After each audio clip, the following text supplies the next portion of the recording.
What is going on, folk? My name is NimbleThor, and today I figured we would have a look at a brand new retro roguelike dungeon crawler called OneBit Adventure. Now, the primary purpose in this game is simply to survive for as long as we can, get as far as we can into this dungeon with either a warrior, a blood knight, a wizard, a necromancer, or a pyromancer. Each of these characters have their own unique abilities and their own stats, strengths, and weaknesses, and when we first start out, we can only play as the warrior, but then as we progress further and further into this game and we earn enough gold, we can also play as all of the other characters, and that is, of course, what we're primarily playing for. We want to unlock all of those characters, and I'm really looking forward to especially playing with some of the later ones, like, for example, the necromancer or the pyromancer, two really interesting characters and builds that I always love playing with in other games. Look at this though, we actually already leveled up our characters, so this means we can upgrade their skill points.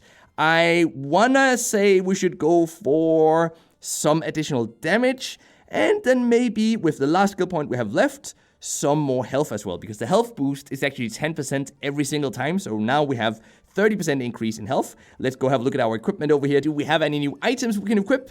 It doesn't look like it, but we already got a longsword, which is actually the first time I've gotten a good weapon, at least, in this game. The longsword deals a lot of damage, so if you find one of those, definitely make sure to use it. In fact, we're able to kill these monsters much faster than even the other hero I have, which is already level 5, and this one is only level 3, but we're just dealing so much more damage because we have this longsword on us. Now, a big part of what makes OneBit Adventure so unique is its combat and movement system, which means that enemies only move when we move, a bit like in Superhot, which makes the game feel almost turn-based, because we can stand still here doing nothing and nothing will happen, and then we can swipe to either side and the enemies will move with us. And the controls are well executed as well. There are no buttons blocking any screen real estate at all. We simply swipe in any direction we want to move, and if we want to attack an enemy, we simply bump into that enemy over and over again until it's dead. Now, most of these enemies, as I said, because of the longsword, are pretty quick to kill, but we're also going to bump into bosses eventually, and also just the further we go, the higher the monsters' levels are and the more HP they have. We have to be very careful about our HP, by the way, which you can see in the bottom left corner of the screen. We have 67 HP right now,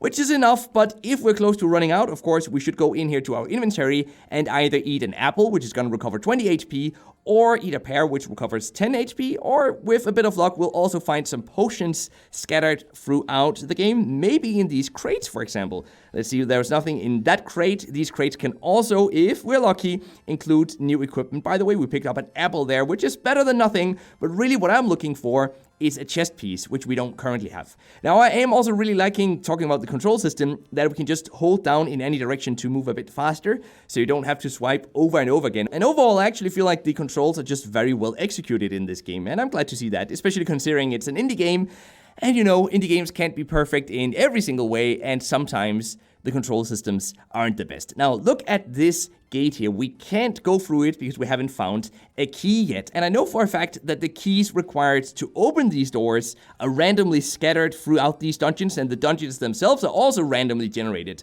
What is this, though? We can rest here. Oh, and that recovers our HP, of course. That's awesome. So now we have full HP without having to spend any sort of items, really. And we have some new crates here. And there's a key up there. That is awesome. Let's go pick up that key immediately now. And there's really no monster protecting it, apart from that little ghost there, which, when killed, made us level up once again. Now, I don't think we can move back, though. And that's another thing that makes this game unique, is that we have to keep moving forward. Now, look at this, though. We have met a blacksmith. Hey, you, choose an equipment you want to be upgraded.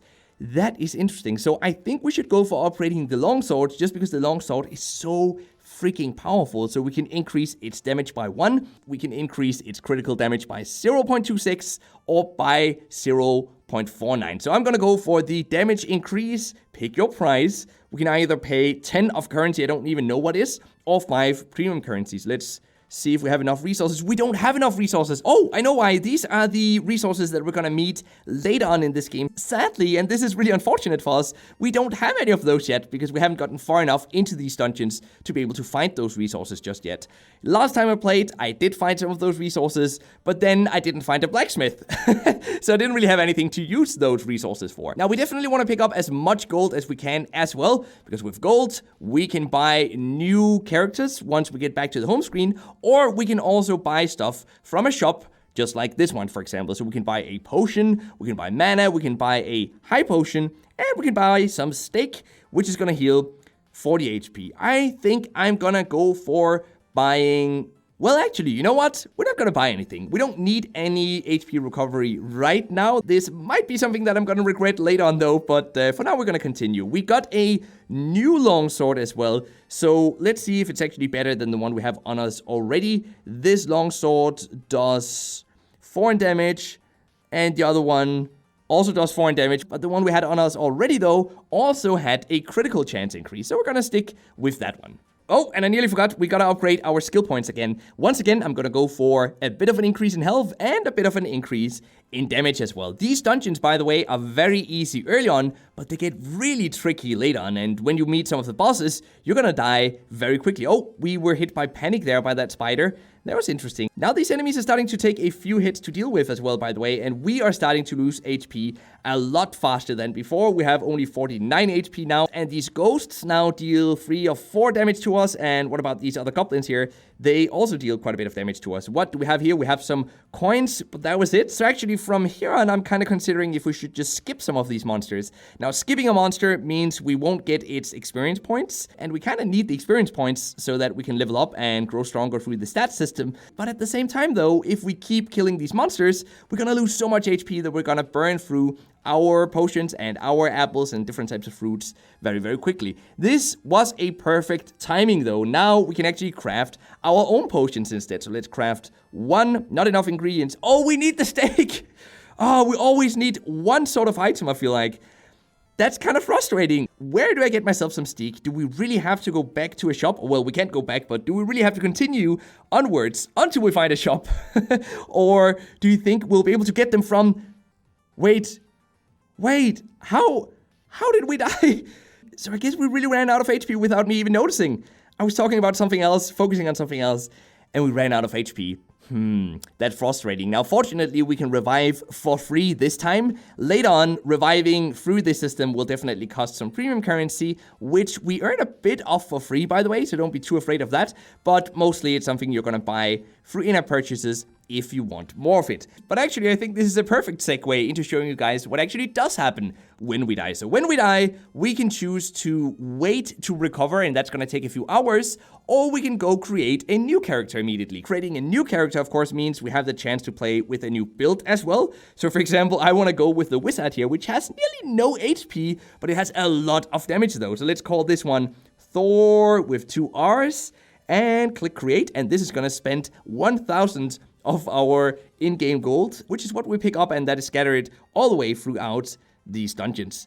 Now, this wizard only has 41 HP, but already with no weapon equipped on it, it deals 3 in damage to these enemies, which is definitely a lot more damage than the warrior, which I think only deals 1 damage, if I remember correctly, at level 1. So this is what you'd be doing when you die in this game if you don't have any of the premium currency to spend on reviving instantly, or if you don't get the option to revive for free, of course. You'd go in and you create a new character, and then eventually you would go back home. And remember, going home saves your progress, so it's absolutely safe to do.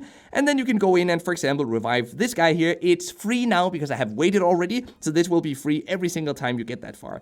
Now, this guy is level 5, this other guy is level 5, but you guys can see that both of them are warriors, but our guy over here on the left side has more HP, he has the same damage, and he has just a few less kills, so this is definitely the character to continue with. And so I'm gonna do that and see just how far we can get this time, and we're gonna be a bit more mindful of our HP so that we don't run out of HP, and especially not with an inventory pretty much packed with different types of apples and pears and potions that would have been able to recover our HP so we wouldn't have to die. Now, this revival system where we just have to wait a bit and then we can revive for free, I haven't really seen that in any other roguelike out there on mobile. Oftentimes, if we lose all of our HP, we will have some sort of option to revive by watching an advertisement or spending some premium currency, but in this game, essentially we'll be able to continue on forever as long as we're okay with waiting, playing on a different character, and then getting back to our main, or at least one of our main characters, because you could, of course, have multiple main characters in this game. So if you like the idea of roguelike games, but you don't like the fact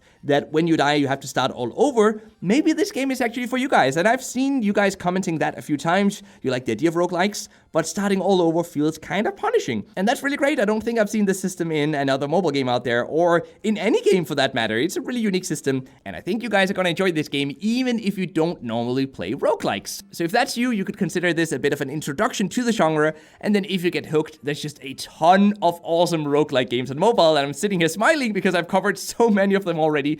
Just go do a search on my channel for roguelike or roguelite, and you'll find lots and lots of great games within this genre. Now, as for the monetization system, there are no advertisements whatsoever in this game, which is very refreshing to see. We do have in-app purchases to buy premium currency, which is only used to revive instantly though, as we already talked about, if you don't like waiting. My main frustration with the game is that it can feel a bit repetitive at times, which is something I hope the developer will be able to fix by adding more variety to the gameplay, more random gameplay encounters, and so on. And the developer is actively updating the game already, so I am hopeful, and I don't think you're gonna regret downloading OneBit already now if you tend to enjoy these types of games. So there you have it, my mobile gaming friends. This was OneBit Adventure, a perfect little indie game that, by the way, can also be played offline, and it only takes up about 70 megabytes of space on your phone. So if you're running out of space, or you need a new game to play while you're not connected to the internet, or you don't have a great internet connection, this game might just be perfect for you guys. So with that said, it is now time for the mobile gaming news of the day, which is that we will soon, and I'm really excited about this by the way, we will soon be getting an English version of the new Dragon Raya MMORPG by Tencent. And not only is it releasing soon, it's releasing very soon. At least we can already pre-register for the game on iOS and on Android, and you can bet that I'll be playing this game as soon as it releases. Now, even though the game doesn't have a fixed release date yet, we know that it's going to be within 90 days, as that's the maximum pre-registration period on Google Play. So that's a bit of an insider hint. This game will release within the first 3 months of 2020. And of course, I'll be ready to share my first impressions of the game with you fine folks right here on YouTube. So stay tuned for that, and until next time, just keep gaming, stay awesome, and I'll see you guys around.